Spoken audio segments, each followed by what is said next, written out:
تبھی اللہ تبارک و تعالیٰ نے قرآن کریم میں ہر اس سوال کا جواب دے دیا ہے کہ جو انسان اپنی عقل سے نہیں پتہ لگا سکتا۔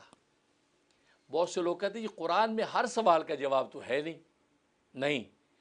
اللہ تبارک و تعالیٰ نے وحی کے نور سے انہی سوالوں کا جواب دیا ہے کہ جس کا جواب آپ اپنی عقل و مشاہدے سے حاصل نہیں کر سکتے۔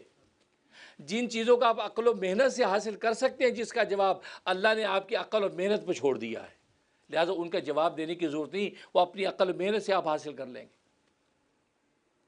لیکن جن سوالوں کا جواب آپ اپنی عقل و محنت سے حاصل نہیں کر سکتے، قرآن کریم نے ہر اس سوال کا جواب دے دیا ہے۔ کون سی عورتیں تمہارے لیے حلال ہیں، کون سے رشتے حرام ہیں، قرآن نے پہلے بتا دیا ہے۔ کیوں کہ آپ ان رشتوں کا فرق نہیں کر سکتے کہ بھتیجی سے شادی کر سکتے ہیں کہ نہیں، بھانجی سے شادی کر سکتے ہیں کہ نہیں، خالہ سے کر سکتے ہیں کہ نہیں، پھوپھی سے کر سکتے نہیں۔ عقل کے پاس ان سوالوں کا جواب نہیں، اس لیے اللہ تبارک و تعالیٰ نے قرآن کریم میں آلریڈی 14 رشتے ذکر کر دیے کہ یہ جو 14 رشتے، ان رشتوں میں تم شادیاں نہیں کر سکتے، ان کے علاوہ جتنے رشتے وہ تمہارے لیے حلال ہیں۔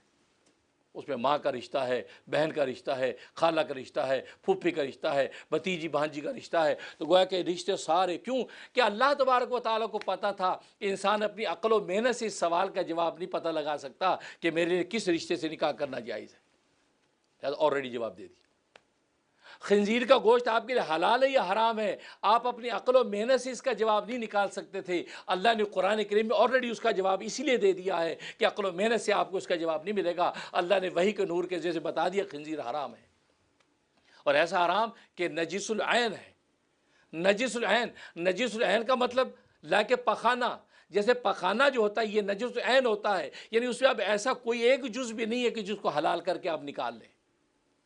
اس سے اس کو نجس عین کہتے ہیں۔ اس خنزیر کے گوشت پہ اب ایک جز بھی ایسا نہیں ہے کہ جس کا حلال کر کے نکال لیں، نجس عین۔ اس لیے جواب دے دیا، ہم عقل و محنت سے اس کا جواب نہیں دے سکتے،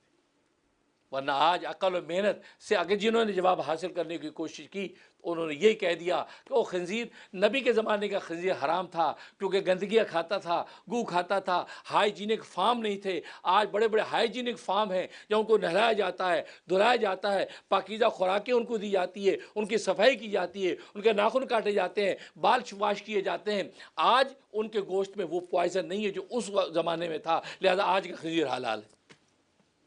دیکھو عقل و محنت سے غلط جواب دیا، حالانکہ اس کی اصل کے اندر کوئی فرق نہیں پڑا،